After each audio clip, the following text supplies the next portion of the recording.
Hi guys, welcome to my channel. Guys, మనకు ఇక్కడ ఒక పీజీ మెడికల్ అభ్యర్థుల గురించి అయితే ఒక పెద్ద ఆర్టికల్ అయితే రావడం జరిగింది పేపర్లో. అది 230 మంది విద్యార్థులకు సంబంధించినటువంటి ఒక పెద్ద ఇష్యూ. అదేంటి అనేది ఈ ఆర్టికల్లో మనం క్లియర్గా చూసే ముందు కొత్తగా నా ఛానల్ని ఎవరైనా కొత్తగా చూస్తున్నట్టయితే లైక్ చేసి సబ్స్క్రైబ్ చేసుకొని బెల్ ఐకాన్ ఆన్లో పెట్టుకోండి. నేను చేసేటువంటి లేటెస్ట్ వీడియోలన్నీ మీకు నోటిఫికేషన్ రూపంలో వస్తాయి. గైస్, లేట్ చేయకుండా వీడియోని అయితే స్టార్ట్ చేద్దాం. డోలాయమానంలో పీజీ మెడికల్ అభ్యర్థులు ఫ్రీ ఎగ్జిట్ ఇవ్వని ఆల్ ఇండియా కోటా కౌన్సిలింగ్. రాష్ట్రంలో రేపటితో ముగియనున్న ప్రవేశాల గడువు.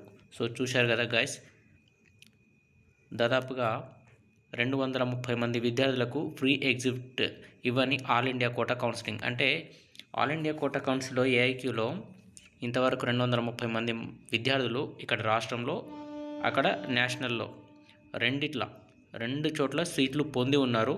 వాళ్ళు ఎక్కడో ఒక చోట ఖచ్చితంగా ఒక చోట నుంచి ఎగ్జిట్ కావాలి. కానీ ఆల్ ఇండియా కౌన్సిలింగ్ పూర్తయింది, అక్కడ ఎగ్జిట్ అయితే ఇంకా ఇవ్వలేదు. అది టైం పట్టేటువంటి అవకాశం ఉంది. కానీ అట్ ద సేమ్ టైం రాష్ట్రంలో అయితే ఈ యొక్క ప్రవేశాల గడువు అయితే ముగిసిపోతుంది. సో వాళ్ళ భవిష్యత్తు అనేది ఇప్పుడు సందిగ్ధంలో ఉంది. సో దానికి సంబంధించినటువంటిదే ఈ యొక్క న్యూస్. దీని గురించి పూర్తి వివరాలు ఇప్పుడు చూద్దాం. రాష్ట్రంలో పీజీ మెడికల్ ప్రవేశాలు పొందిన నాన్ సర్వీసెస్ కేటగిరీ అభ్యర్థుల పరిస్థితి అగమ్యగోచరంగా ఉంది.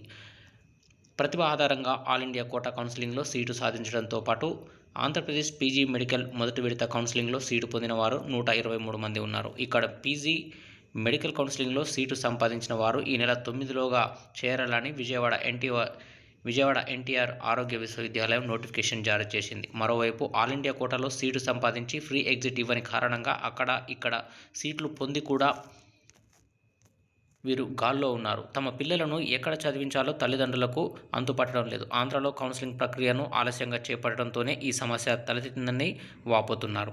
ఆల్ ఇండియా కోటాతో సమాంతరంగా కౌన్సిలింగ్ నిర్వహిస్తే అన్యాయం జరగదని చెబుతున్నారు. దీనిపై విశ్వవిద్యాలయం రిజిస్ట్రార్ డాక్టర్ రాధికారెడ్డిని వివరణ కోరగా ఆల్ ఇండియా కోటాకు సంబంధించి ఫ్రీ ఎగ్జిట్ ఆప్షన్ 2వ విడత కౌన్సిలింగ్ తర్వాత ప్రకటించే అవకాశం ఉందని, దీంతో ఇక్కడి చేరిక గడువును పెంచవచ్చు. 2 చోట్ల సీట్లు సంపాదించిన అభ్యర్థులు ఎక్కడ చేరతారో నిర్ణయం తీసుకున్నాకే విశ్వవిద్యాలయం గడువును పొడిగించనుంది. విద్యార్థులకు నష్టం కలగకుండా చూస్తాం.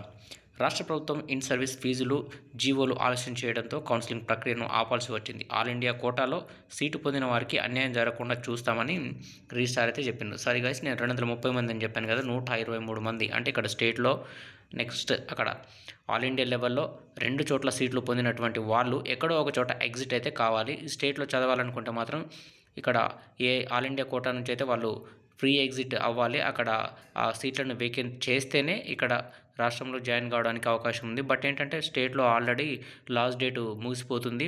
సో దాని గురించి వివరణ కోరగా ఏమంటున్నారంటే వీళ్ళకి ఇంకొంచెం గడువు అయితే ఇస్తాము. సెకండ్